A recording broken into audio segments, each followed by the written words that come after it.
All right, got a new stand-up hour. September 28th, we're in Madison, Wisconsin. September 29th, we're in Milwaukee, Wisconsin. September 30th, Chicago Theater is sold out. October 1st, the Fillmore in Minneapolis. There's like 5 tickets left. Wisconsin, get the Tiki Wikis, the 28th and 29th.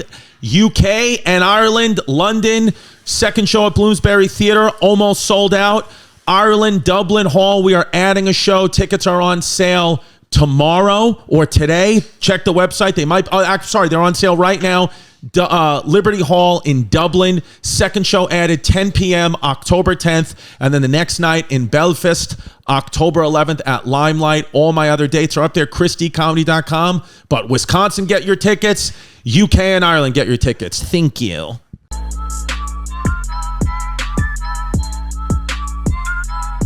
Welcome to another episode of Chrissy Chaos. Today, we got a family friend. We got Mr. Mike Cannon from the Irish Goodbye podcast. R.I.P. R.I.P. No. We got Mike Cannon, dude. First of all, Mike Cannon, one of my closest friends in comedy for the longest. And here's how I describe Mike Cannon. Mike Cannon is he is the guy who I would say he's ironic in the sense that I would tell you that Mike Cannon is truly one of my most stable friends in a relationship. He's got one of the most stable relationships of anyone I've ever seen. Stable father, great father, stable life, stable career, all stability. But on the same hand, I would be the least shocked to find out he committed suicide in front of his family. It's so the same two things are true: stability and absolute unpredictability. And dude, that's why I love him. It's so funny. The other day, I tried to talk about this on stage, but it was met with just utter disgust and horror. But I was talking about being so frustrated by my son that I wish I could kill myself temporarily in front of him just to teach him a lesson. You know what I mean? Just like, oh no. Just like, just blow the back door off my head and let it, then be like, next time it's real. It's real. And people are like, dude, it is so funny to see your son because he's such a cute kid and he looks like exactly like you, like just a miniature version of you. And when I went to his birthday party a couple of weeks ago in the pool, I was like, you just know for a fact, like this kid's gonna do mushrooms. This kid's he's gonna drink and drive. This kid is just gonna be fucking living on the river. Just like Mike Cannon. Dude, do you know what I really realized that? It was at his party and he did something that was so under the radar, but I really noticed it. He like went and leaned up against a tree, like trying to act all smooth, and then like kind of like felt the tree and then just started feeling the tree for a minute. And I was like, hell yeah, dude, you're gonna love Molly. Dude, he loves loves nature, dude. It's one of those things too, because we had Brendan Sagalow on, your podcast partner, a couple of weeks ago, and he was just plummeted the numbers. Dude, just sinking into that side of the couch, just fucking laying there depressed. He probably became one of these pillows. He just like kind of flattens out and then becomes something else you can lay on. Just morphed into it, and now we're happy you're here because you're just sitting up straight and just giving us a good performance. So do you have a plan to teach your son about drugs? Is there a plan in place? The what? What age are you going to tell? I don't know. I'd like for him to accomplish something first. Like I think that's like the Kevin. Who is it? Kevin Smith? Is that the guy that does Clerks? Yes. Yeah. Kevin Smith. He had a good point about that because he started smoking weed late, and he was talking about how his kids like approach him and discuss it with him, and he's like, I don't know, man. Like I had already made 5 movies by the time I started smoking weed. He's like, my brain was fully developed. Right. That's when I started doing it. And I started smoking weed in college and beyond. And it's like, yeah, I'd prefer that. I don't think that's going to be the path, but I would prefer that. Well, it's interesting because you when we first met, we've known each other for 12 years now. We met in Harlem, as white people do. Yeah, Mocha Lounge, where we literally, I think, wasn't it like, didn't one of us just walk out? I did. Yeah, Mike just because walked out. They do this to performers, typically of the pale persuasion, and they went up to me and were like, you got to pay. So 2 drinks. What 2 drinks do you want? And I was like, oh no, I'm going on stage. And they're like, Yeah, you got to get 2 drinks. Yeah, I was like, fucking scumbags. I was like, I don't have money for 2 drinks. And do you think that place is still open, Mocha It is. Lounge? Yeah, should yeah. we go there? Yes. We should literally go back and just do a live pod from there. And just watch all these white incels Yes. coming up into Harlem being like, I'm here for the podcast. Dude, that'd be a very interesting thing to pop into that type of open mic. Yeah. Film it, see how we do as competent professionals that get up in front of paying audiences. Yeah. And then just go back to that and have people shake keys at us to get off stage. Dude, well, it's one of those things where I remember when we met you, you were drinking, now you're fully sober. Gay. Well,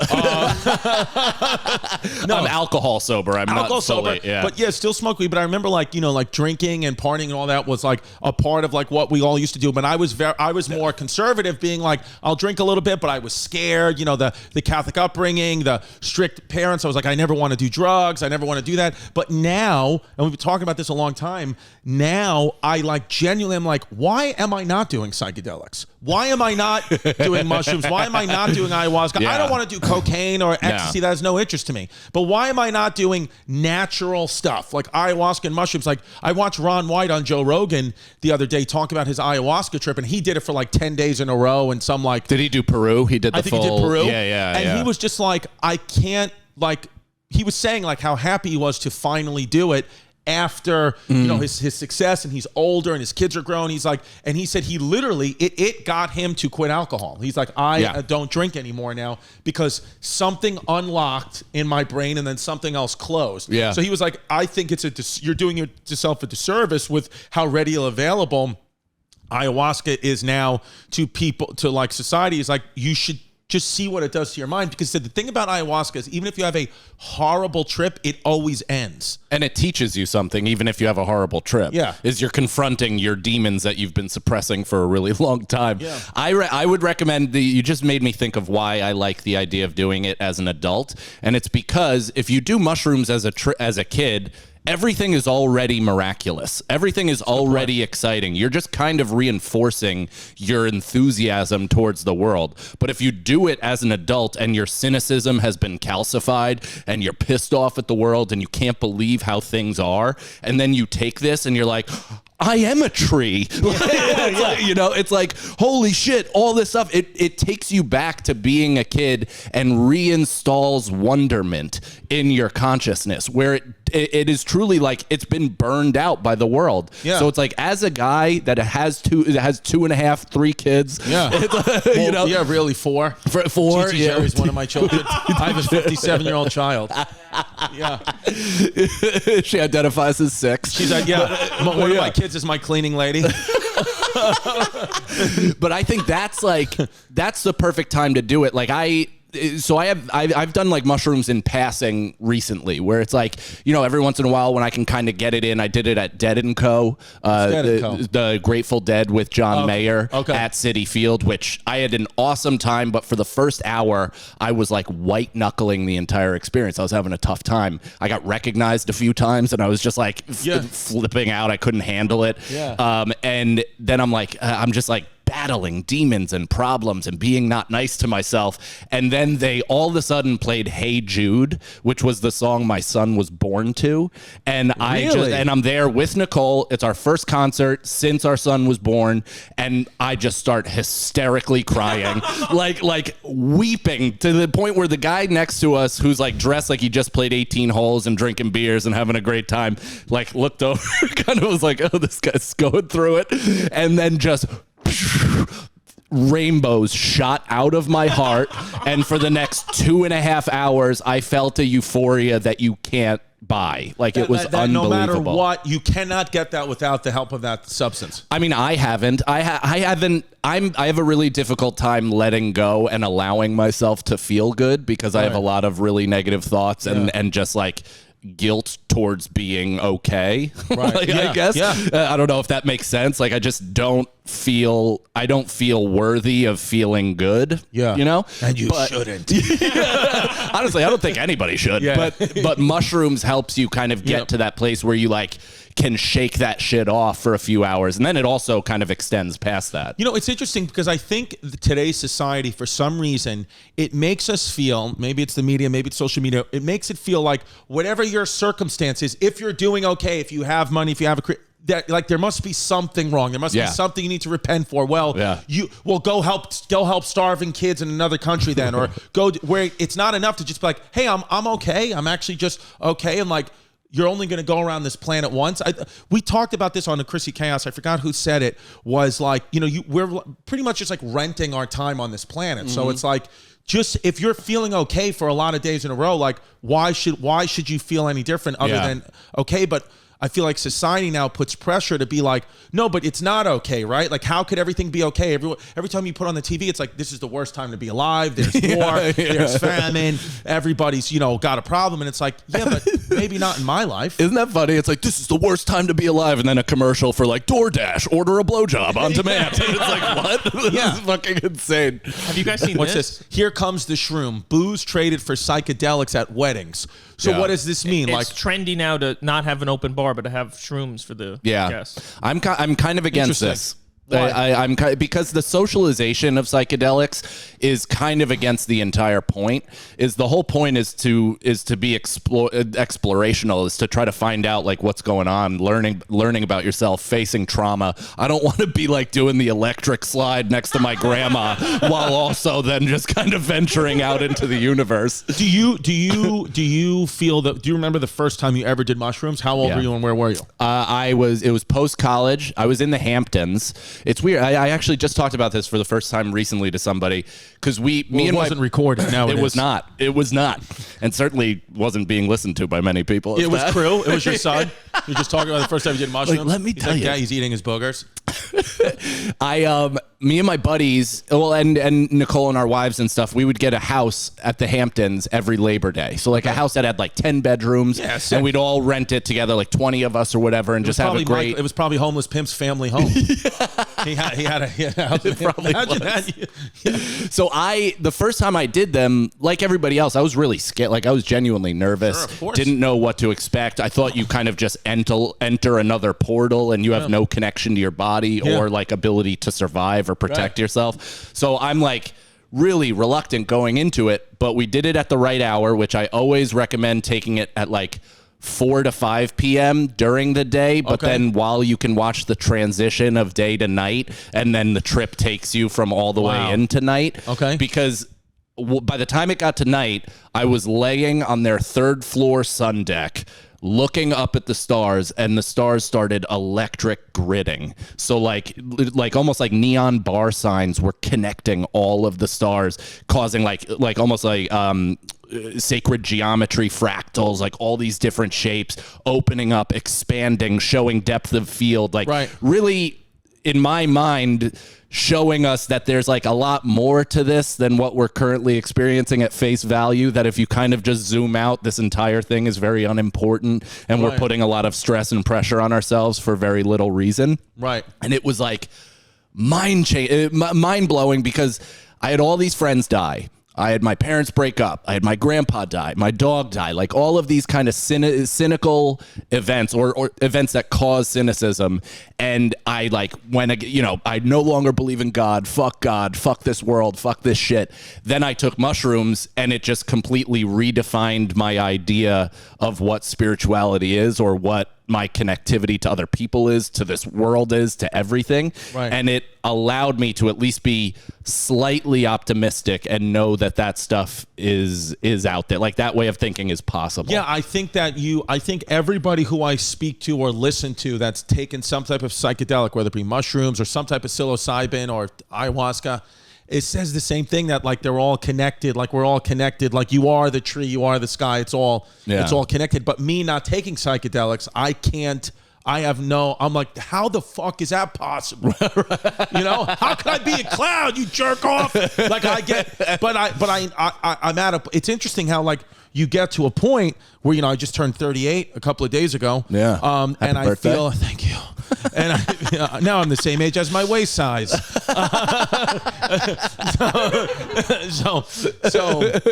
So I feel though, like I'm like, yeah, like if I almost feel like I have to do, it'd be a crime, I think, if I didn't at least try. If you went your whole life without it? Yeah, because I used to be like, well, because things are flipping in my head, where it used to be like, well, I got to be a good father, so I can't do that. But it's like, no, I think because I want to be a good father. I think I almost have to do it because I feel like my daughters and stepson are growing up in a world where it's probably going to become more commonplace for them to do these things. Yeah. So it's like one of us, parents should have an experience with it and be like, here's what to expect. By the time they're 18, I want to be a shaman. You're just dressed in full robes. The fucking tiger hat. I think you should do it with your dad. My dad would wouldn't love to do it. see I've Tony. asked my father. Like my father, as free and fun as my dad is, and as conservative as my mom is, I'm realizing my dad actually has got a lot of things where he's a little conservative too, with things like even like medications to help his knee. Like he won't do it. So I'm like, we should just do it though. Like there's a part of me that's like, should I just dose my father? Should I just get ayahuasca in some type of powder form and just put it in his colonoscopy juice? And imagine he's getting colonoscopy on ayahuasca. Just the IV is just pure ayahuasca. I know. I'm like, how was your experience? He goes, I felt like I had a camera in my ass.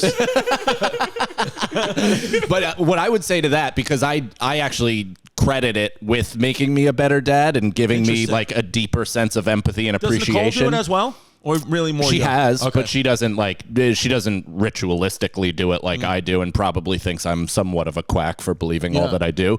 But I every time that I'm done, I'm so the message is the same every time. You're incredibly lucky. I have an amazing wife. I love her so much. I love my son so much. I do this as a job. Like you can get caught up and bogged down by all the specifics and career frustrations and why isn't it going this way or whatever. But the fact of the matter is, I'm providing for a family doing this. Yeah. I have this I'm lucky in almost every facet of my life. So it cleans out my negativity a little bit, and it allows you to approach your kids with that much more like enthusiasm and even excitement. Not only are you lucky in the career that you've had and your family and all that, but when you start to do the numbers, you're lucky just in the scope of the universe that you were born a human, because we are this close. Like whatever the DNA coding sequence is, 00110, it's like a pig DNA. It's like just a couple of codes off. You could have been that. Yeah. But instead, and if you've seen my dad, that was even closer. Yeah, your dad. Just a squealing Mick pig flying out of my mom's snatch. Dad's just walking by with all his grandkids suckling at his nipples off the side.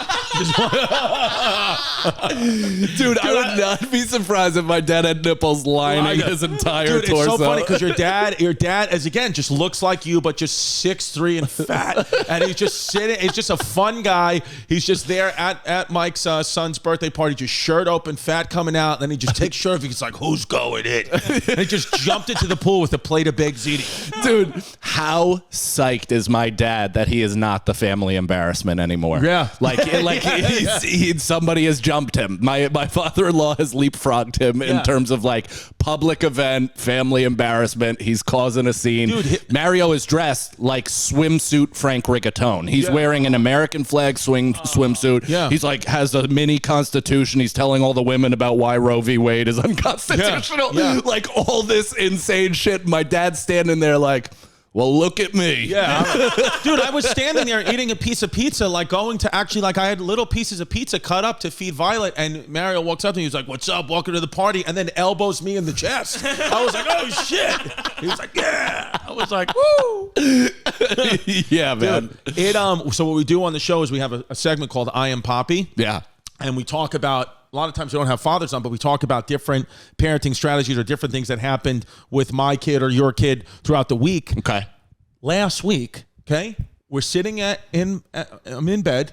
I'm in bed just, watching something on Benjamin Franklin. And I'm in bed, and all of a sudden, my daughter's, 14 months old, in a crib, like a regular crib.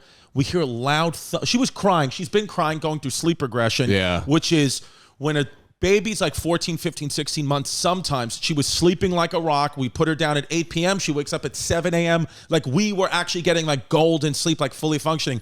Now she wakes up every 90 minutes. She's just constantly waking up, hysterical crying. Like even last night, I had to, me and Jazz take turns. She gets her for a couple hours. I mean, it's mostly Jazz, but she, Isn't it because their brains are like processing like a percentage more, and it just like flickers them awake. Yeah, well, I think what happens is to that, and I think too, she's just excited now that she's running around like the world. It's like she's on mushrooms. It's genuinely like she's tripping the whole time, and she's like, "Why am I sleeping?" Yeah, it's fun when you put the lights on. So it's fun when you put the lights on. So literally we hear this loud thump. She crawled out of she climbed. We had no idea she could do this. Climbed out of a fucking tall, like the crib was at, the mattress at the lowest it could be. The bar was at the highest it could be. She crawled in her fucking footsie pajamas that have grips on the bottom of them so she doesn't slip. I guess she used them like a spider monkey to climb up, out, and then fell out of her crib from 4 feet in the air.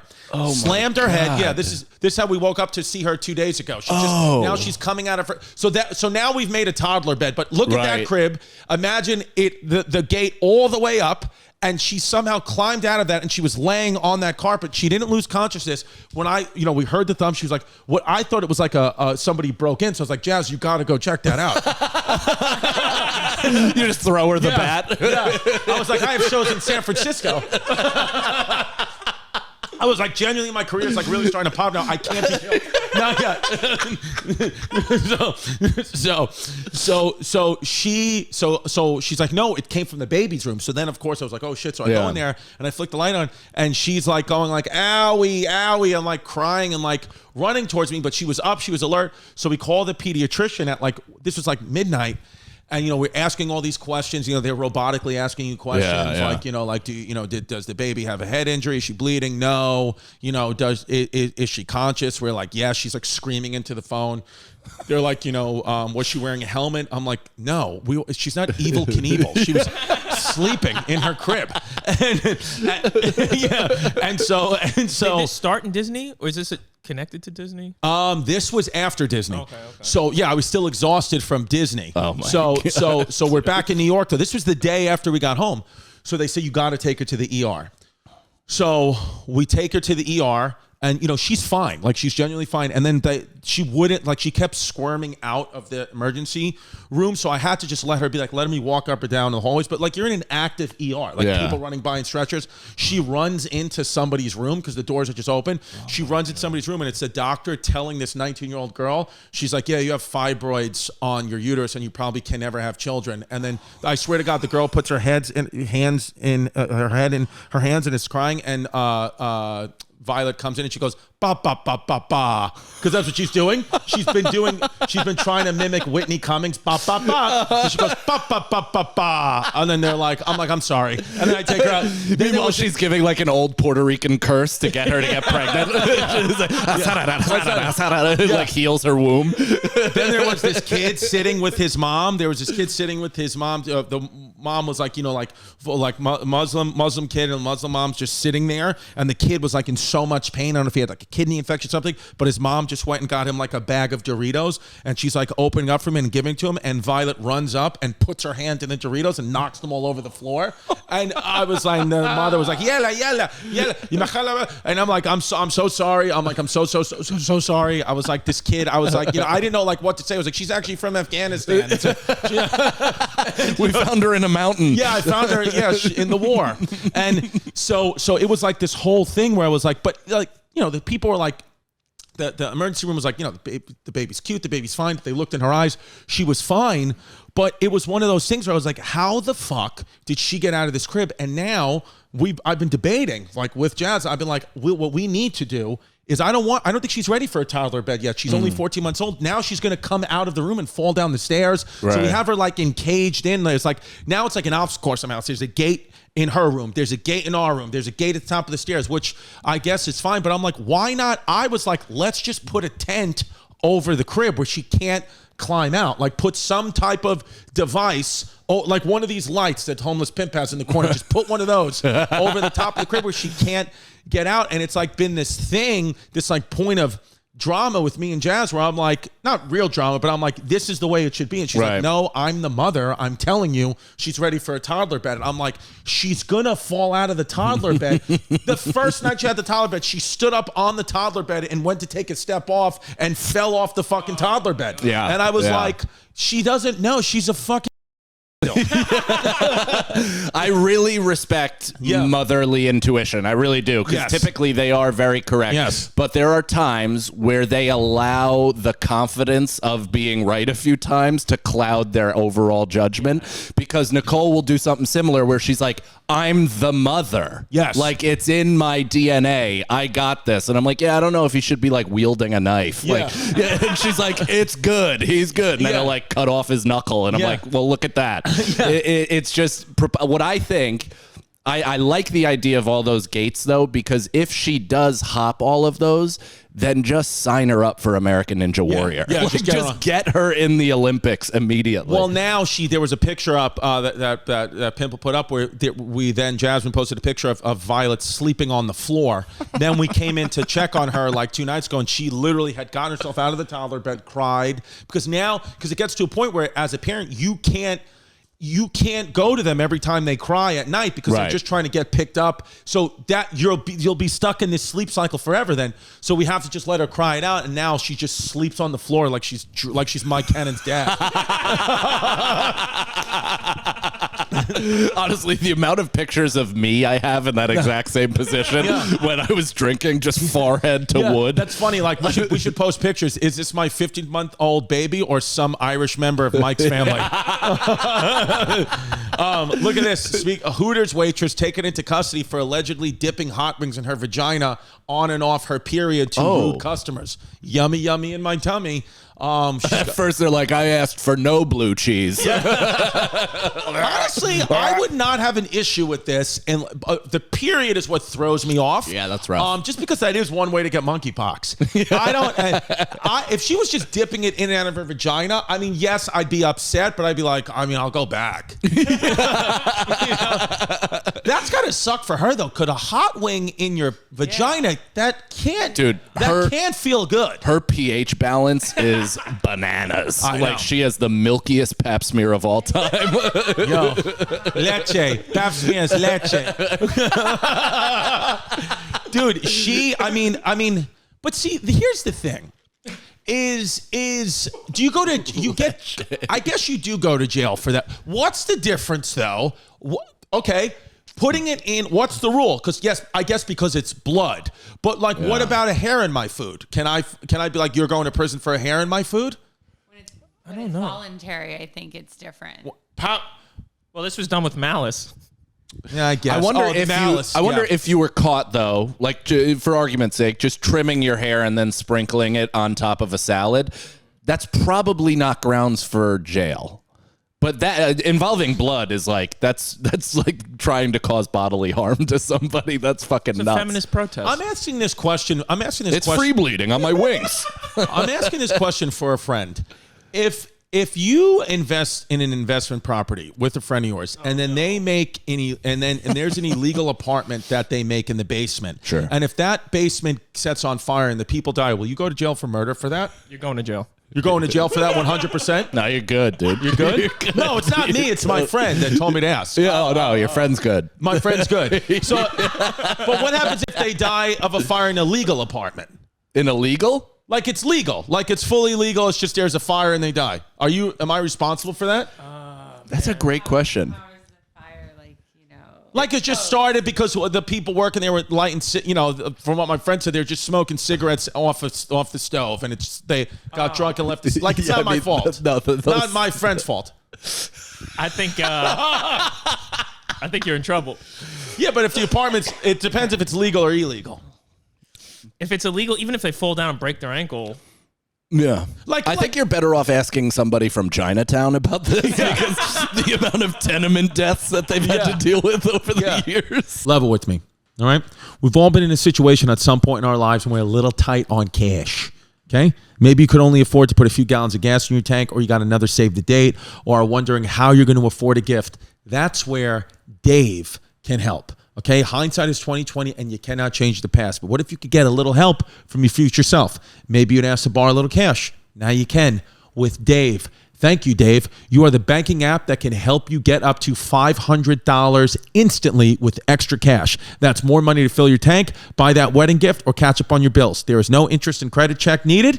Millions of people have already downloaded the Dave app to get the financial relief they need with extra cash.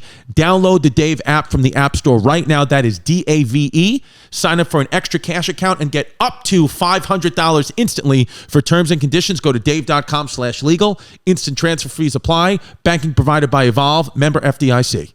Yeah, well, my friend's got the properties in not his name. So well, that's great. It's under Jasmine. It's under Homeless Pimp LLC. Now you just get a knock at the door one day. You're like, what? You just go to jail anyway for the content. I'm like, dude, this is good Patreon. TT will train me. Smuggle a camera. Wear a GoPro on your chest as you're getting booked. Dude, shower. Speaking of prison, Hunter Biden, my fave. Dude, he's the man. Dude, literally the man. I want him to run. Hunter Biden is. It's just show me a better presidential child. Seriously, show me a better child of a president. There's genuinely nobody. There's genuinely nobody as fun as Hunter. Nobody's as fun as Hunter. No. So Mark Zuckerberg, who I would argue maybe the most hateable face in the human race. Dude. Right? Yeah, just look. Everything about it sucks. Yeah. Like, for whatever reason, I never think of him as him. I always think of Jesse Eisenberg as Mark Zuckerberg. I thought you were going to say I always think of him as her. I mean, look at it. He's going to transition. He's an amorphous human. Yeah, he transcends gender. It doesn't. Yeah. He's like a creator player in PGA golf. Yes. Like, look at it. He's like the most nothing face and body you've ever seen in your life. There's zero that's interesting about him. Yeah. He's got no personality. He's just a full robot. The only thing interesting about him is that it looks like his hair clicks onto his head. Yes. Doesn't it? Like, it looks like it just goes. Vanity is off camera going, yes.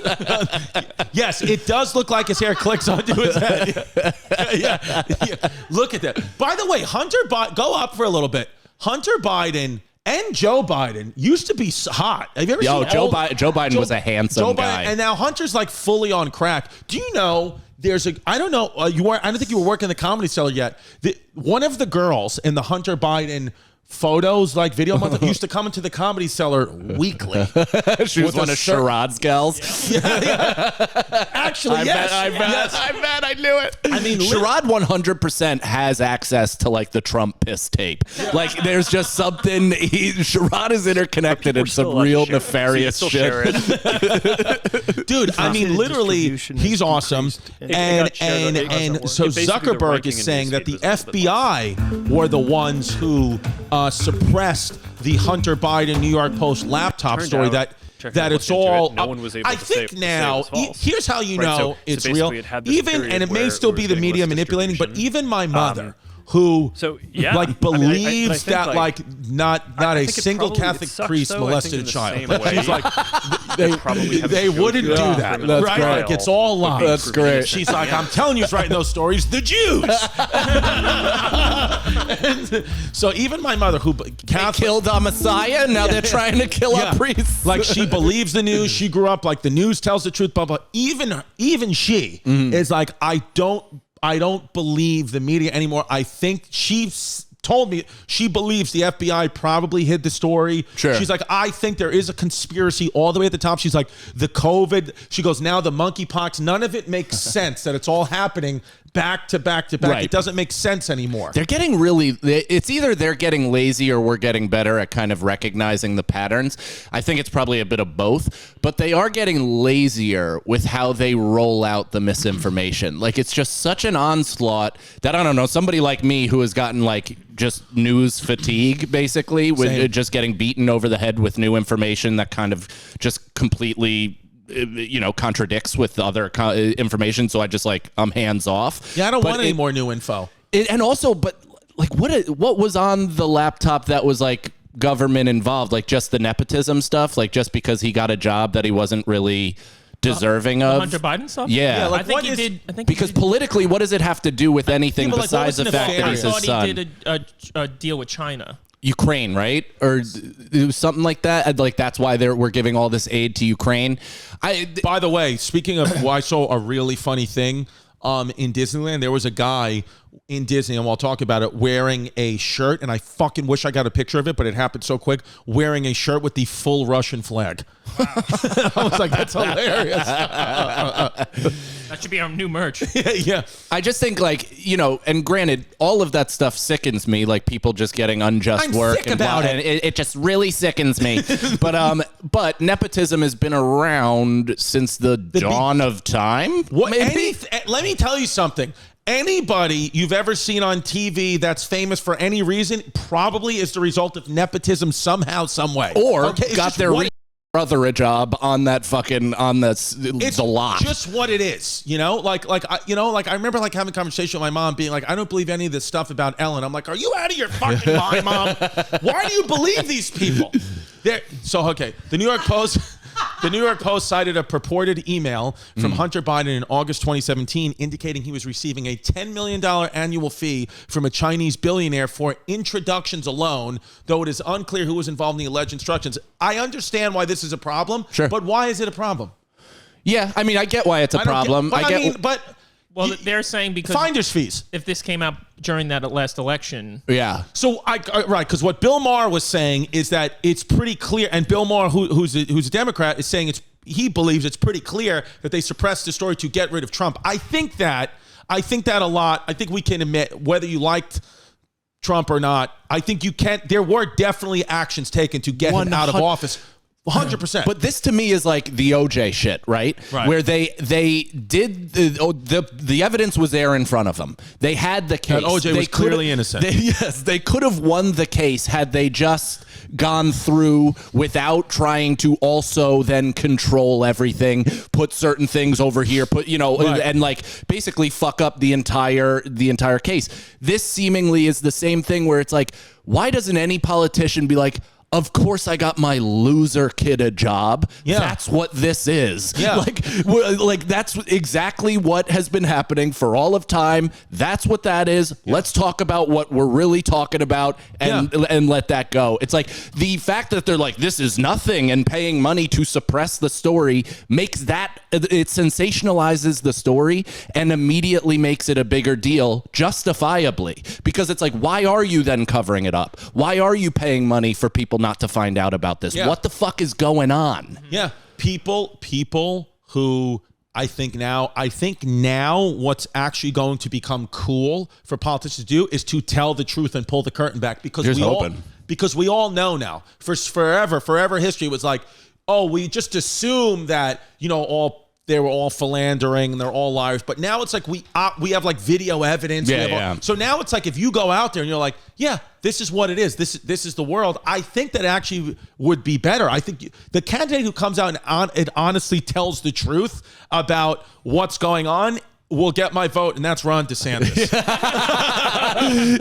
He just comes out and he's like, well, last night a group of men in black suits came to my home and showed me a bunch of pictures of naked children having sex, and they attempted to blackmail me for my lifelong cooperation. Goes out there, he goes, listen, I'm going to be honest, I have had sex with children, but that doesn't mean you shouldn't vote for me. Because I will lower taxes. Yeah. What did he say again about Fauci? DeSantis? Yeah. Oh, he goes, can we pull that up, please? See, here's the thing with Ron. Go Google Ron DeSantis troll or something like that. No, literally, here's the thing about Ronnie D. Is the thing about DeSantis is, yes, he okay, just hold on a second. Just pause. This is it. I'll tell you what, he just can't find a suit that fits. No, dude. He just can't. It's too big. He has the body of SpongeBob. Yeah. So what DeSantis is, I know, governor of Florida, Republican, so I know already, Florida Republican, boo. But what actually, the COVID response in Florida, they actually, for the population they had the lowest amount of COVID deaths with the highest, with the most at-risk population. So he was actually trying to do, even my dad, who doesn't like him, was like, he was actually trying to help with COVID. Yeah. Well, he also understood that he lives in a place where everybody's outside. Yes. And the transmission rate is 0. And he was getting shit for knowing that. And it's like, well, that's not his problem if you have problems with him. So he is one of these politicians, like in a way, I guess, can be compared to Trump, but a real politician. So I think he's somebody who also kind of want to quote unquote drain the swamp, but is actually like a professional politician. I don't know much about him. We'll wait to see. But I do think DeSantis, if the election was tomorrow, would probably be able to beat Joe Biden just because people are like not trusting of anyone. They're like, well, DeSantis, at least he's younger. Yeah. Like, that's what he's young Trump. This, even though it was fucking hilarious, what we're about to play for you, did not need to be said. And I do think, even me, who has a podcast called Chrissy Ads, I'm like, I prefer if my politicians just didn't kind of sound like my friends at the bar. Right. I prefer if my politicians didn't sound like they were at a Mets game. Yeah. If they could, it's hilarious, and I fucking love it. But I don't know you should be running the country. So, Pimp, play this clip of what is one of the funniest things I've ever heard a politician say, but also don't say it. She's saying that his lockdowns didn't cause any permanent damage to any young kids. I got news for you, it did, and we are going to reap those rewards across the whole country for years and years and years because they treated kids so poorly. And I'm just sick of seeing him. I know he says he's going to retire. Someone needs to grab that little elf and chuck him across the Potomac. Grab that little elf and chuck him across the Potomac. Here's what's beautiful. Here's what's beautiful about that statement, just as two comics. What I think he did that was brilliant is he didn't just say, chuck that little guy and throw him across the river. He got specific. He called him an elf. Yeah. He said the Potomac. Yeah. Specificity is funny. And he got specific. Yeah. And that's what made me laugh. But also, dude, you kind of just made me feel like, well, now I might not be able to vote for you. Because, like, what are you doing? It was good word economy, too. Because it wasn't like, throw him across the Potomac into an alligator's mouth. Like, he didn't just keep it running. He said, take that little elf, and he didn't say throw. He said, chuck him across the Potomac. Which excellent. Is just, it's classic. It's an interesting point, though, because so much has been made, and this goes back to even pre-Obama, I guess, but I just remember this being a big Obama selling point of like, he's a guy you could have a beer with. He's a guy you could have a beer with. It's like, I've never wanted to have a beer with a single elected official. Yeah. I don't think they should have time to have beers. If that's their life, then their life should be enslavement. Their life should be truly government enslavement. You chose it, motherfucker. You don't get to be on the cover of Rolling Stone because you're a senator. Go to work, you fucking cocksucker. That's the thing about presidents is what I miss is like, I want to find out years after their presidents they were doing hard things. Yeah. Like I want to just while they're president, I don't want to know anything about them at all. No. I want to just know what are my taxes? Are we safe? Are we not? All this. But I think now, again, with social media, it's like you know too much about everybody. Yeah. Where it's like I want like a teacher. I think it's fine, but it's like I don't want my teachers to be my friends. It's like, no, dude, you're authority. I don't want to have beers with you. I don't want to do that. I know I'll do that later when I get divorced, and you could help me through it. But I don't want you to like, while I'm 18, be like, oh, that teacher's pretty cool, man. We had a beer together. It's like, no, and they're branding themselves like, almost like they're in show business. It's weird. Like Joe Biden's trying to obviously do these like Hail Mary, debt forgiveness, whatever, before the midterms, before, the 2024. And they like just, I guess, threw Kamala Harris into a volcano because she's been absolutely MIA for months. And it's all because of his image. Like it's not helping him get reelected. Let's get rid of the stuff that muddies his image. Well, what's a bummer is I thought as a kid we'd have cooler villains. All these villains are like just ugly old people. I know. It's kind aside from Elon, I guess he's the closest to that guy from The Simpsons that Homer went to work for. Mr. Burns. No, not Mr. Burns. The other one where he had to move to another town, and it was literally a supervillain from a Bond movie. It was like Scorpio or something. Dude, I think because now the villain. It feels like now you can't even tell like who the villains are and who aren't anymore. Like I'm like it's literally whoever you follow on Twitter, then those you think those are the villains. Like like there's two sets of good guys and villains for everybody now. It's like we're so absolutely divided. But I think the only thing that brings unity is this podcast. I agree. Yeah. Well, because it's not Louie was. Did you listen to Louie on Rogan?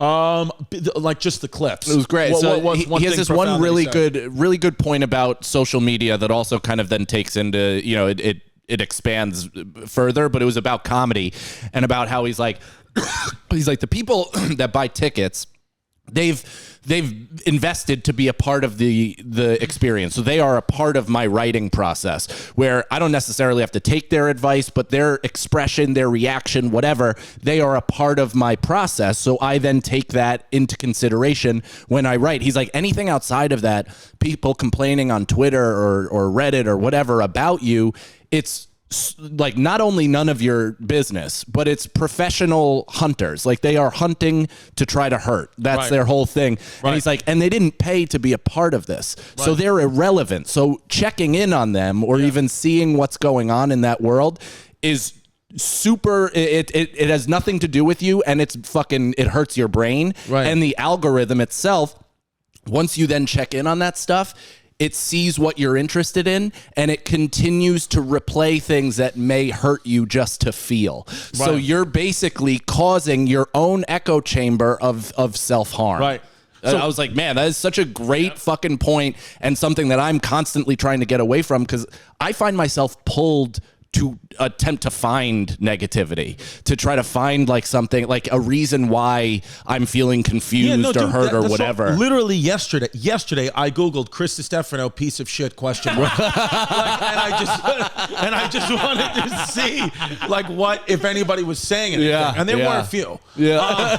But it's very, very interesting that and I've said this before on the pod, I've made a decision now to not care about someone to not care about someone's opinion whom I don't know. Yeah. Like I would care about anyone in this room's opinion of me because we know each other, but somebody saying something to me on social media, I don't know them, so I'm not going to let what they think about me affect me. Same thing with even the presidents and politicians.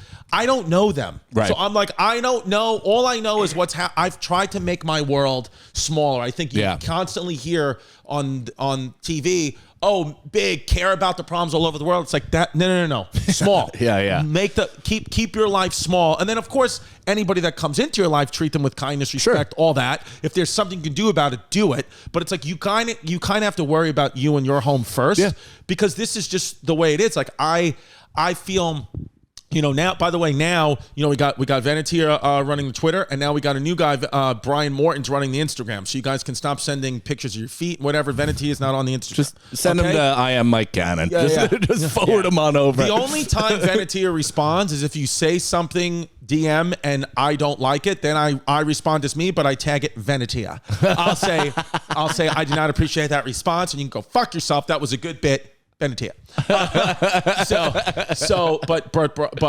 But having Venetia handle the Twitter and having now Brian handle the Instagram, because the Instagram, we couldn't get into the account. I didn't know my password. So now that we finally got in, we got in at the Billy Joel concert. We're literally watching icon Billy Joel. You know, he's on stage performing like one of my favorite songs, and me and him are huddled over my phone trying to get the fucking password, and Jasmine's just sitting there being like, this is why I hate you. and I'm just like, no, I gotta get the password. And then we got the password, and it was like euphoric, like, because it was a weird, it actually stopped me in my tracks. Yeah. How genuinely happy I got when Brian, I honestly almost started to cry when Brian got my password to my Instagram, because I was like, I am now free of this. Yeah. I'm free of this because because here's the thing. As comics, we have to use it to promote. It's a thing.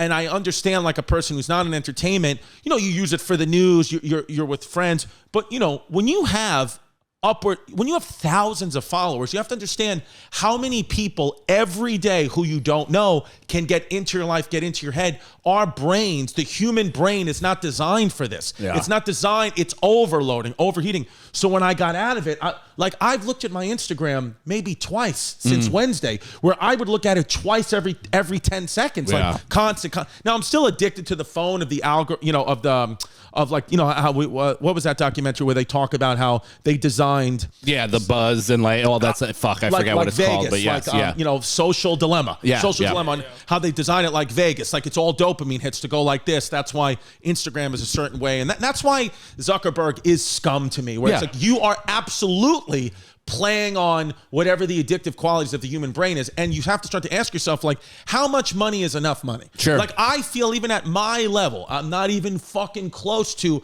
even people in our business are 10 times as much as me, but I even feel at my level, this is enough. Like, sure. I have a friend who's from the UK. Well, it's my friend's girlfriend who's from the UK. And she was saying that it's a very American attitude to always want more. She's from Belfast, Ireland, and Northern Ireland, sorry. And she was saying that, because, my show in London, by the way, thank you to the fans, show in London sold out, show in Dublin, Ireland sold out. So we might, Pip, thank you. So we might, thank you. So we're thinking about adding more, but I appreciate all the chaotics and Puerto Ricans who are coming out to the UK to watch me. Dude, how funny is it going to be for you to meet your first Puerto Rican with a British accent? I know. Dude, I think my head Do you know what I'm saying? Yeah. Gotta film that. Do you like some adobo?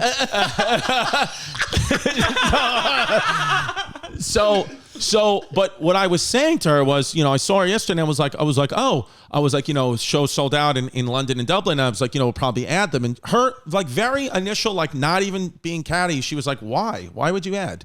And I was like, well, to, make more money, do more shows. She's like, why don't you just enjoy the sellout? And I was like, yeah, I could do that, but then what am I going to do? Like, just have dinner after the show and sit there? I should be doing more shows. She's like, no, you should have dinner and enjoy. You wanted to sell out, you sold out, so why are you adding more pressure? Now, she's like, the thing you just got out of, you're just now putting yourself right back into. Yeah. Why would you do that? And I was like, because it's fucking America. Because I'm a drug addict, lady. Yeah. I was like, because Hunter Biden's my president. But it is interesting where I at first I got mad and I was like, fuck you don't know this is why I make money, motherfucker. Like, I'm like doing like that. I'm like Easy-E. But then kind of as I sat with that for a little bit, I was like, we are absolutely, I don't know if it's being an American, I don't know if it's being an entertainment, I don't know if it's just being us, in this hamster wheel of more, where I think people in other countries like the United Kingdom, there are certainly members of that society that act like that, but for the most part, it's not like you don't have to have the biggest yard. You don't have to have the biggest boat. You don't have to have the biggest anything. Yeah. As a matter of fact, they're like, why? Like, we're all kind of in this together because they're fucking communists. No, I'm kidding. But it's like, there is something to that where, like, that kind of hit me in a real place where I was like, if you can just accept and have grateful for what you have, as opposed to wanting what you don't have, but being grateful for what you have, if you can lock that in, that'd be great. Oh, who's going on? Oh, it says get Stinker the car. Hold on. Hey, Chris, car on its way or looking at 1 p.m.? Hold on 1 second. Now a word from our sponsor, BetterHelp. Listen, we talk about it week after week. It is the service for me. If you're having anxiety, if you're going through some type of mental breakdown like I currently am right now with my earring and my shirt, it's obvious. I'm buying Cuban link chains off Amazon because I don't care. BetterHelp is the only thing that has helped me. I speak to a counselor, certified counselor, once a week from the privacy of my own home. I'm usually wearing this earring, this shirt, and I'm butt naked. I keep the camera off. The therapist keeps their camera off, and we just talk and we conversate. Everybody is going through a little bit of something right now, okay? It's just what it is. You don't have to feel ashamed. And it's also a lot to get out there and go into a therapist's office. I don't want to do any of that. I like BetterHelp because it just literally, I can do it from the comfort of my own home, and I can get booked with a therapist, with a counselor in under 48 hours. So if I really have a problem, it's not like I got to wait a week or 2 weeks. I can talk to someone immediately, so I appreciate it. They've helped me, and that's why I'm trying to give it out to you guys to hopefully help you. And always, as always, listening to this podcast, you get a sweet discount. If you go to BetterHelp, that's HELP, BetterHelp.com/chaos, you're going to get 10% off your first month, okay? That's BetterHelp.com/chaos. Get 10% off your first month. When you want to be a better problem solver, therapy can get you there. And trust me, I got a lot of problems. All right, MeUndies. If you know me, you know that I like to stay bucky ass naked. I like to stay bucky ass naked when I'm in the house, except when I have a fresh pair of MeUndies. Then I like to put them right up on my nutsack because it feels so good. I love MeUndies. They got the softest fabrics you're ever going to put on your body, okay? They're soft. You thought I was soft? No, MeUndies is soft, okay?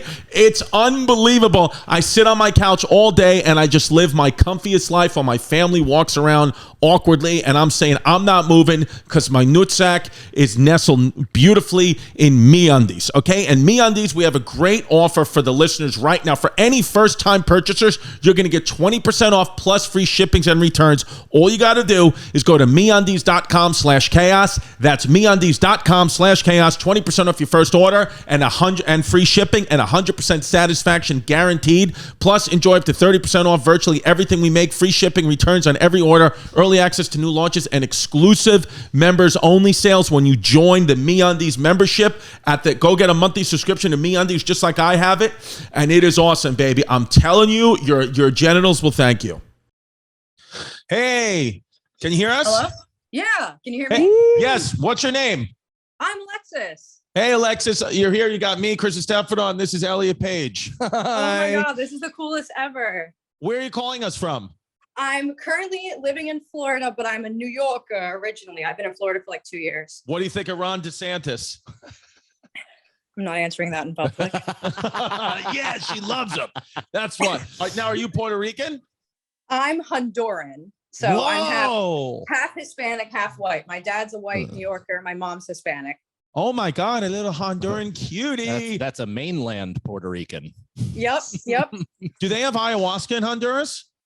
I don't know. My mom wouldn't answer that though if I asked her. She'd be like, that is of the devil. Really? Yeah. See, I feel like, do you want to do ayahuasca? Do you want to experiment with psychedelics? No, I don't. I'm nervous. I don't think so. See, I was nervous about it too, but now, and you know me, Chrissy anxieties, I'm feeling like I really, really, really want to do psychedelics. Not crack or anything. Maybe crack, but definitely psychedelics. I definitely would never do crack. That's too scary. What about if you could do it with TT Jerry? Probably yes. Yes. I would try crack one time. I would do for TT Jerry what TT Jerry would do for me. You know, they're beautiful. Let me tell you something. What do you think for the fans? Do you think if we raffled off a chance to hit a crack pipe with TT Jerry, it would go far? I think you guys, if you did a charity thing with that, oh my God, you'd make so much money. Would you enter a chance to get involved? And for charity, yes, I would. Yes, I would do anything. We should do that. We should do a thing where you get a chance to hit the crack pipe with TT Jerry, who's off parole, can legally smoke crack now, and then donate all the money to a children's hospital. Or maybe instead of her using, we have her coach you. Yeah. Yes, coach me on how to smoke crack properly. I'll smoke the crack. Jerry, because if you're gonna do it, you should know how to do it the right way. You should know how to do it the right way. What do you do for work? I do finance I work for my fiance's company, and I do his bookkeeping. Nice. Is that how you met? Is that how you met? Was it an unfair power dynamic? All the way around. All the way around. Does your fiance hate that you listen to this podcast? No, he's been super excited for me all day. I woke up screaming. Yeah. Is he at work? He's around here, so I'm gonna go find him. Yeah, go find this finance bro. Are you safe? He's probably jerking off to Bitcoin right now. Where is he? He's just there. He is. Doge. Hey, look at him. Here, buddy. Say hi. Hello. Hey, what's up, brother? I heard you're in finance. He owns the company, and I do the finance for the company. Oh, you do the finance for the company. Oh, yes. Okay. What's the company? It's a drone business. So he flies drone. I didn't know we had a fucking Russian spy. Chinese. Oh, Chinese. Nice, dude. Who do you got in the Great War? Do you got Russia or Ukraine? Who do you think's going to pull it out? Russia or Ukraine, Andrew? Ukraine's resolved. They've got more to lose.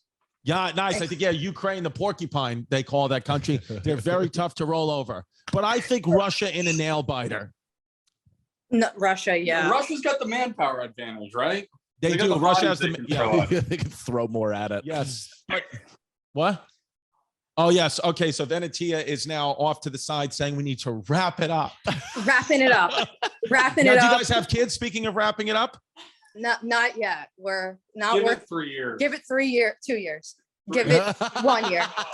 2 years. Yeah. Now 3 years, the baby will be born. Yeah. 2 years to get pregnant. Nice. Well, I've got have my fun. I mean, Anxiety Tuesday hat on. whoa, love it. Powder blue.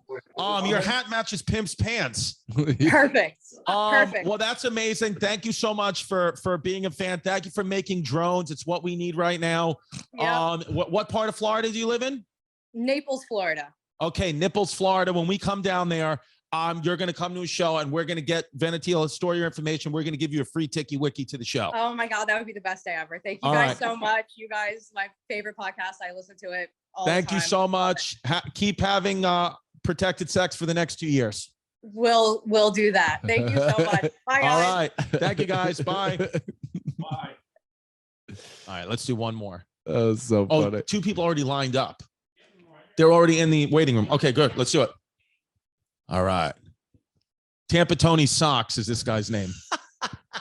Oh, here it is. Yeah. What's up? Can What's you hear up? me? Yeah, I got you. Can you hear me? What's up, man? It's nice to have Andrew Tate on the podcast. Fuck girls. I got a bulletproof Bugatti. Yo, so your name is Tampa Tony Socks. Dude, the last time you did a live, I forgot I changed it. And then I did a Zoom for work. And guys are like, what the fuck is your name? Wait, what? Where are you from? I'm from Boston. Oh, I'm from Boston. You sound like the commercial. I'm from Boston. I'm from fucking Boston. Dude, I'm coming up to, I'll be in Providence on Thursday, but it's a college show at Johnson. I almost said Johnson and Johnson University. Johnson and Wales. Just want get the jab. Dude, what do you do for work? What do you think? I'm a cop and moving. Contractor? Cop. What are you? A police officer. Whoa, you're I knew a cop. it. Dude, you sound like... Are you calling us from the job right now? I mean, maybe. No, I'm in my driveway. This guy's going undercover. I just left the gym. I gotta get some golf in today before in the movie The Departed. Are you Mark Wahlberg or are you Matt Damon?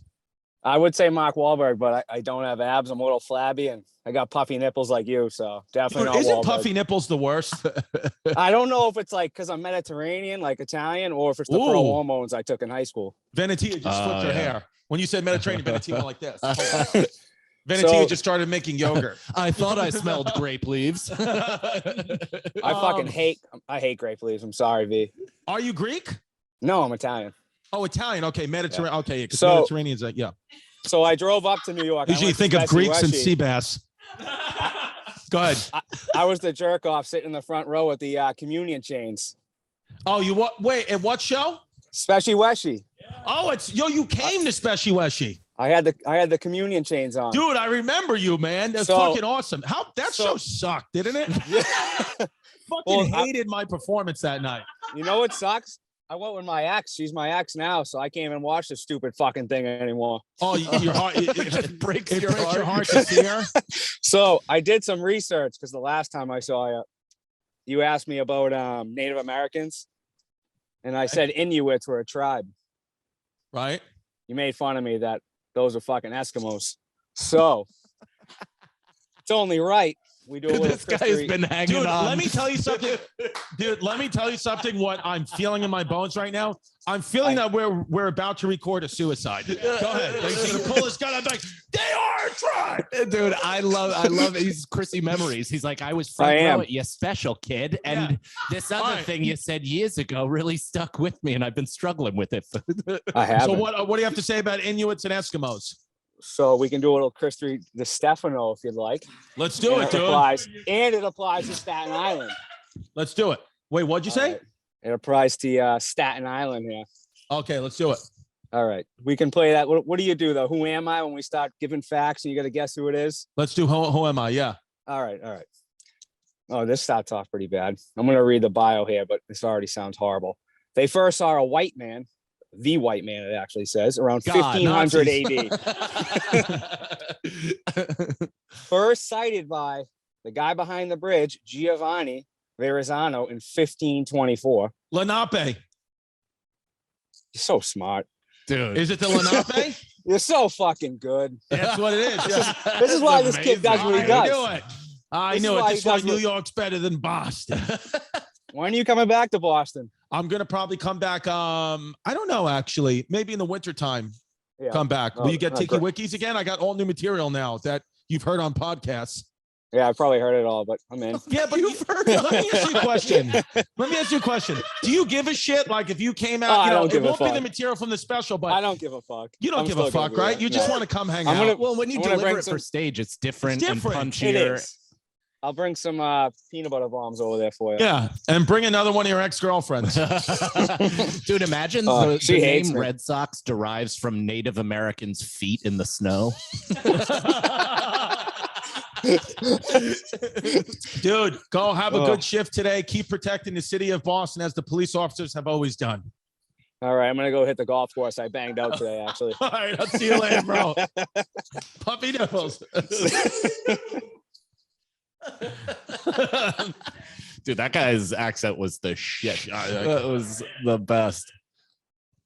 Carrie Helm. All right.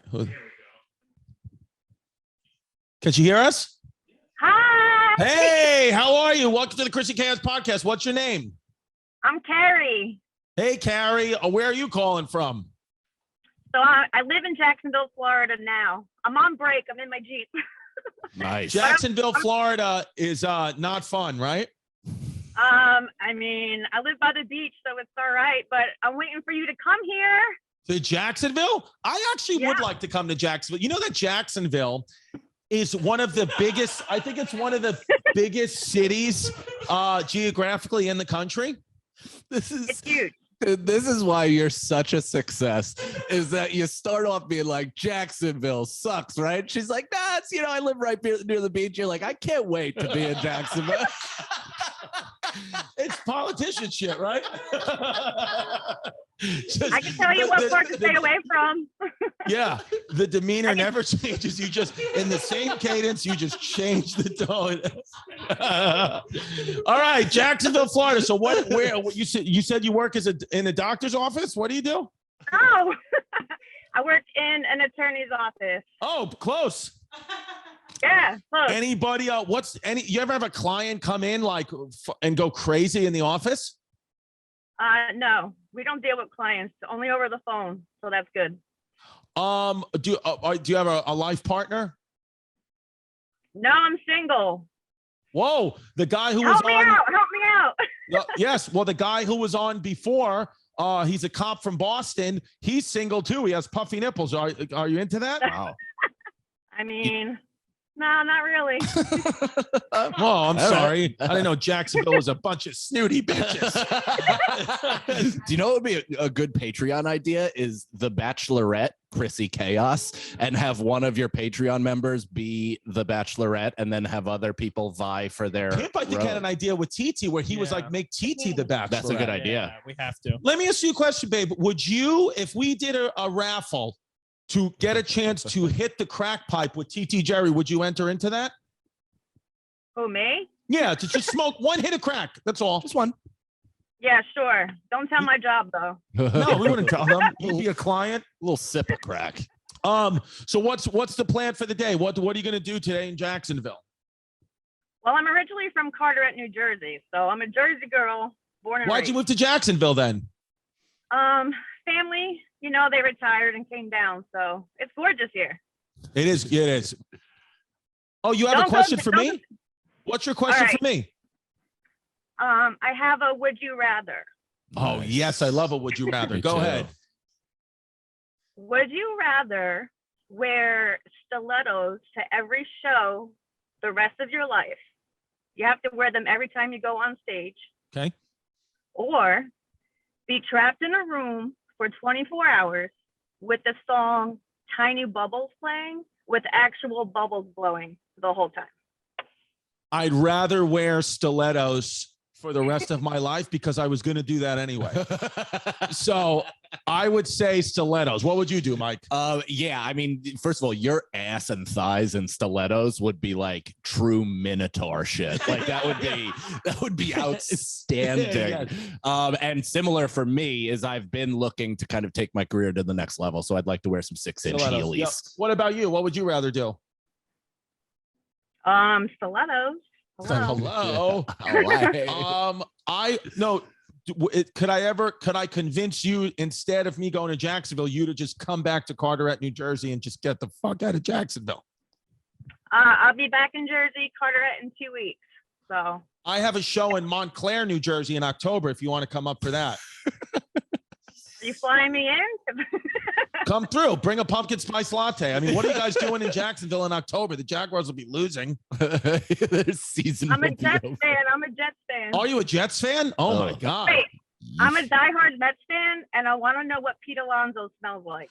Let me tell you something. First of all, Pete Alonso last night smelled like my cum. So just a chlorine. So Pete Alonso, let me tell you something about Pete Alonso, first base for the New York Mets. One of the nicest people in life I've ever met. You would never in a million.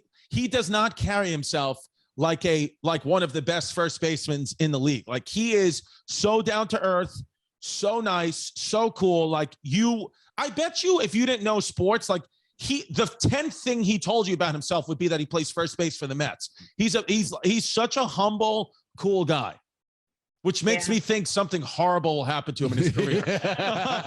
Or he's hiding bodies. Yeah, he's hiding bodies. But honestly, Pete Alonso, I got to be honest, man. I think he's one of the nicest, coolest guys I've ever met. I love Pete Alonso. Awesome. Yeah, cool. and he loves you too. I hope so. And maybe I love he's you. the guy. Maybe he's the guy for you. Maybe I can convince Pete Alonso to leave his wife and family and move to Jacksonville, Florida. Maybe. All right. Well, thank you so much. I really appreciate it. We love when people from Northern Florida call the show. Shout out Jacksonville. Shout out Jaguar. Shout out Carteret. Shout out Stilettos. And really, thank you so much for the support. Thank you for being a Puerto Rican. I really appreciate it. Thank you. Love you. Love you. Bye-bye. There you have it, folks. Are we on this camera now? Yeah, there it is at patreon.com/Christy Comedy. The only way to get involved, to get on the show, all those people you saw, all Patreon members, go to patreon.com/Christy Comedy. We got, do you know Adam Gilbert? Yeah. Adam Gilbert, he's lived in Chicago. Now he moved to New York. He's coming on the pod, so we're Ubering him in. So that alarm was. But dude, we do every segment. Another segment on the show is, we talk about history. So we do the Chrissy Distefano segment, and Homeless Pimp has found a wild history video that he wanted to bring to the show. So what is this, Pimp? So this is like a throwback World War II bunker trick that killed a lot of people. So this is like an enemy soldier coming to throw a grenade through the air vent to blow up what's inside the bunker. Okay. And this is like a little trick This is what they would do if this happened. Very Home Alone energy. Okay. I thought that literally looks like, I thought it was like a turtle. Like, I thought it was like a bath bomb turtle for like a child, and it's a full grenade. Go ahead. The grenades were so cute in World War II. It looks like a drink from New Orleans. Yeah. All right, so here's the World War II Chrissy Distefano segment trick. Don't try this at home. Oh, shit.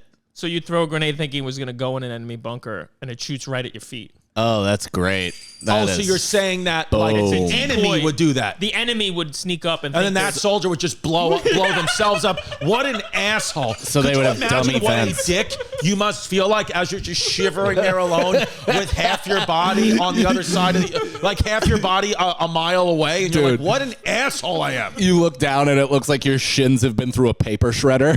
Yeah.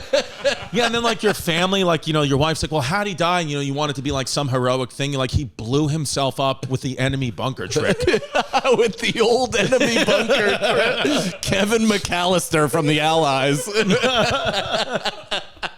My grandfather, who fought in World War II, told me that he witnessed a soldier, I forgot what battle they were in. That's the thing. Like, my grandfather had he literally fought for 3 years in World War II, like probably was in like D-Day and all that. Mm-hmm. And I never would listen to him. I'm like, shut up, you old fuck. Buy me McDonald's. Like, I want a McFlurry, pussy. Like, I wish he was here to see you complain about Instagram. Oh my God, I know. Like, the algorithm is making us nuts. And he's like, I fought Krauts on the beach. Yeah. Well, that's why I think think like I remember my grandpa, like what 9/11 like happened, like it was like, oh my God, calling, and nobody knew where my mom was and this whole thing. And then I remember finally getting in touch with him and be like, did you hear my mom? He's like, no, I haven't heard from him. I'm like, oh my God, like, you think anything happened? And he's like, I mean, the buildings, it's horrible what happened. He goes, I'm sure she's okay. And I was like, yeah, but she worked like on the 80th floor. He's like, she probably made it out. And then I was like, okay.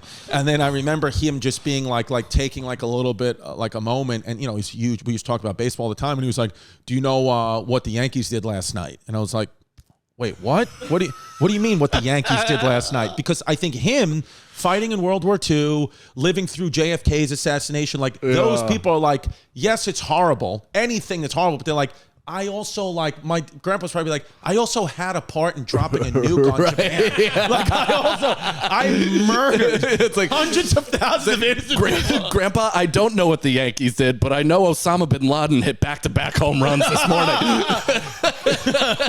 Clip it. Okay. So this day, that's actually a sick trick. By the way, let's do the World War. I want you guys to make videos and do that World War II bunker trick at home. Do with your kids. Use a live grenade. No, I'm kidding. This day in history, August 30th. But wait, when is this? Oh yeah, August 30th. Because today's the 29th. Is it? It is. Oh yeah, and and it's 12:29. Whoa. Hold on, let me just see if Stinker got in the car. All right, he's in. 1983, historic space flight by Guion S. Bluford. Jr.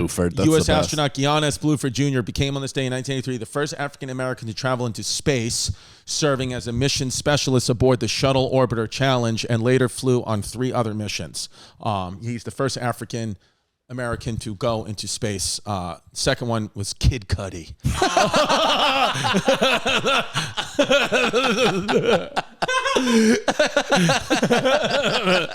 I don't know why that got me so good, but it really did. And then also this date in 1993, Late Show with David Letterman debuted on CBS. Letterman's previous show, Late Night with David Letterman, 82 to 93, it aired on NBC. So that's pretty cool. That Letterman... Letterman's been retired now for like 8 years. Yeah. It's amazing how just everything goes like fucking that. Yeah. Like life, it's so... Like I was in Disneyland now 2 weeks ago, and I remember being in Disneyland that morning being like, how am I going to get through this fucking day? I have to go to Disneyland all day with the kids. They're screaming, they're crying. Who's got diarrhea? Who's yelling? TT Jerry's in a bikini top with a goofy hat on. Like, I can't do this. What the fuck's going on? Release the tapes. I know. Everybody's mad at me. My mother's rubbing sunblock on the back of my neck. I'm 37. Like, how am I going to get through this day? Then I have to do 2 shows. Like, what am I going to do? And I remember, like, I almost feel like I've been transported from that moment to now, and that was weeks ago. Yeah. Or I remember in 2007 being like, how am I going to get through a graduate level doctorate physical therapy program? And I remember thinking like, get to 2010. I remember like vividly being like, just get to 2010, it'll be over.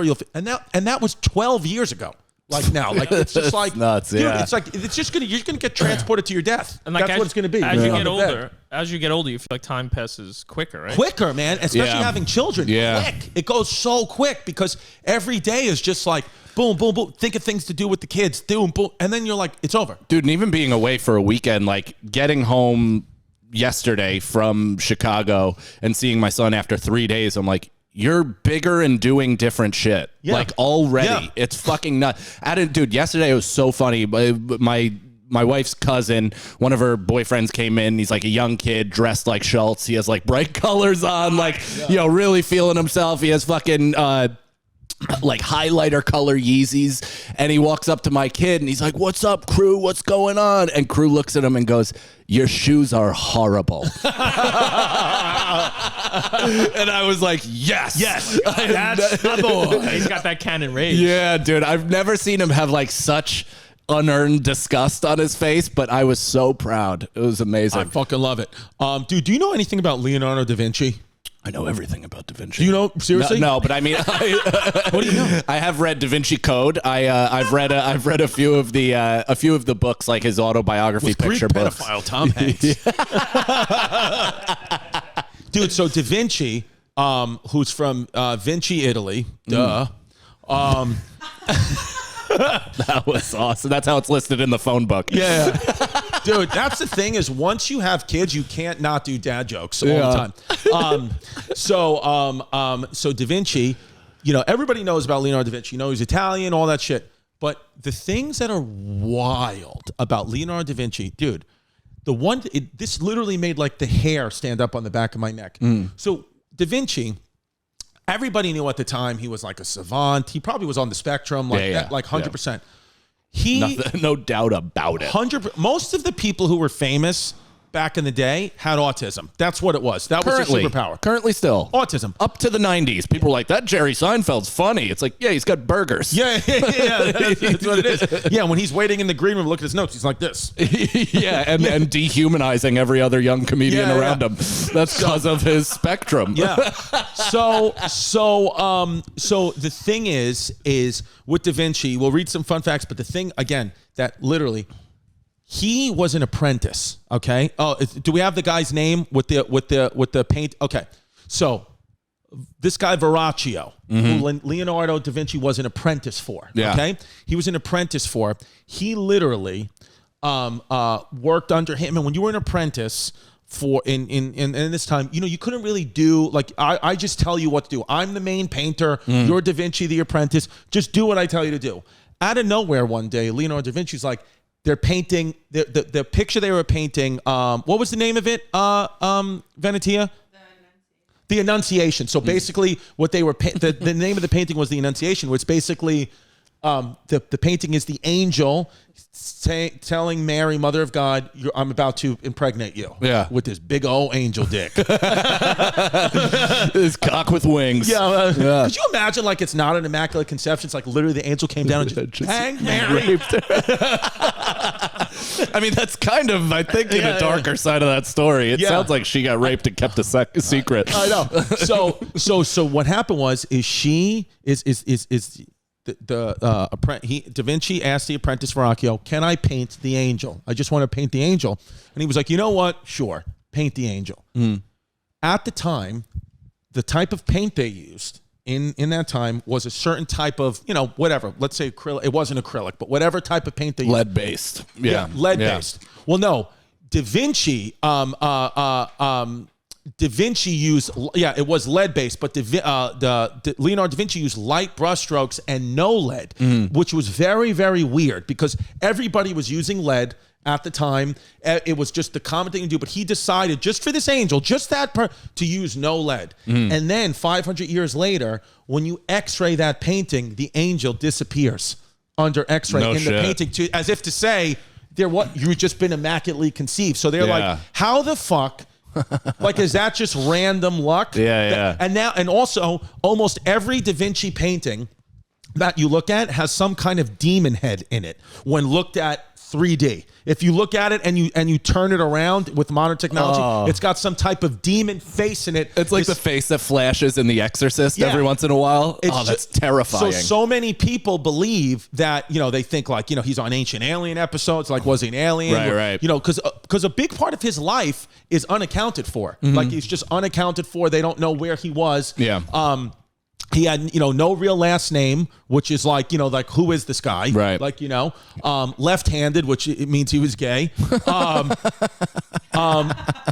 His sleep cycle. So what we sleep is, I think it's called monophasic sleep, where we sleep like 8 hours in a day. He would take 20-minute naps every 4 hours for his life and get years more of, slept 20 minutes at a time every 4 hours. He an extreme form of polyphasic sleep scheduled to Uberman, which is a little Nazi-ish sleep cycle, which consists of 20-minute naps every 4 hours. That's incredible mind control to be able to put yourself out that quickly for that little time and then just back out. Well, you know what? I think a lot of these people who are famous now, who are famous back in history, I think what the simple thing that I think they do is they do these amazing feats of mental gymnastics like this to kind of prove to their bodies, like, my body's not in charge, my mind is. So many times we don't do something because we're like, our body's tired, but it's not, it's your mind. But if you can go to these extremes and show your body, like, no, my mind is the boss. Right. Then that, I think, helps. But Da Vinci, like, it's just fascinating how he actually really didn't even paint that much. The Mona Lisa, he spent 16 years. It was the last painting he ever did for no reason at all. They don't know what. It was just like if you were like, hey, can you paint a picture of my wife? And I got commissioned, and I spent 16 years on it. And they're like, why? Like he just, and they're like, and there's so many. What are the hidden messages inside the Mona Lisa? Did we write that, V? There's a lot. Yeah, that was. Do you know any of them? No, but it's fun. So this actually kind of goes back to what we were talking about in the beginning, which is like consciousness and expansion and all that stuff. Is I do think that there are like special people that are tapped into something. I don't know what it is, but they just can operate, and it's not necessarily only artists. I think Steph Curry is honestly this as well, where it feels like you ever watch him play basketball and he's hot, and it seems like complete flow state shit. Like he looks almost like he's on air going back and forth, and his motions are so fluid that you like can't believe it, and he looks like fucking Tesla harnessing electricity. It's like that ability to go into like full complete Zen meditative mode can only be done by a select few group of people. I agree. And I think Da Vinci probably had that as well. And I think Steph Curry has autism. That's the name of this episode. Steph Curry has autism. Da Vinci slept 20 minutes every 4 nights. Some people claim he invented the bicycle. No, that was Lance Armstrong. That was one nut Lance. He used the scientific method while what is a scientific method again? Is that like the process of elimination? Yeah, it's like a hypothesis, proof, all that stuff. Yeah. The Mona Lisa is also called the La Gioconda, which means the laughing one.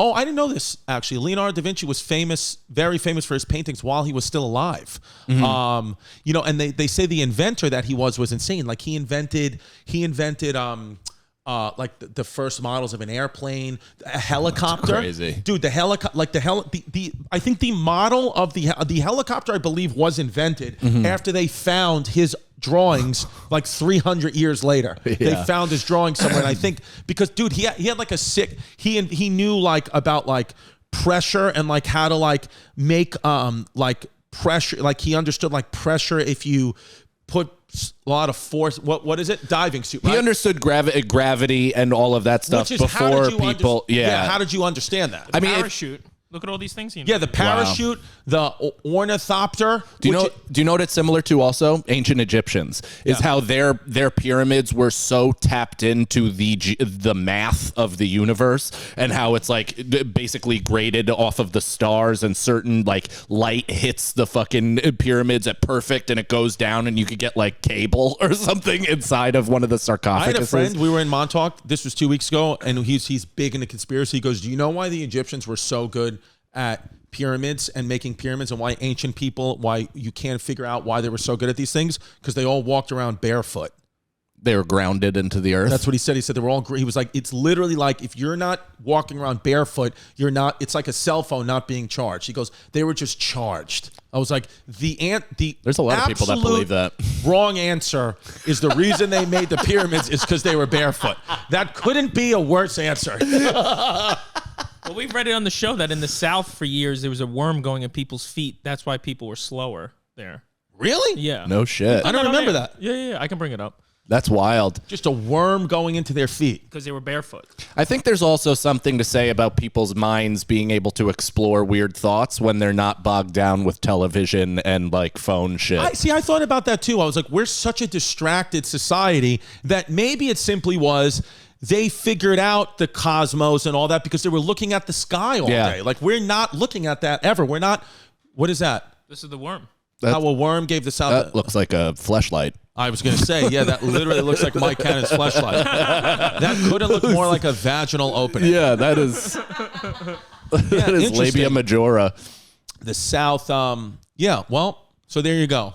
That's why the South had slaves, the worms in their feet. Well, it does say the worm would go in your foot and then make you lazy and slow. It's possible.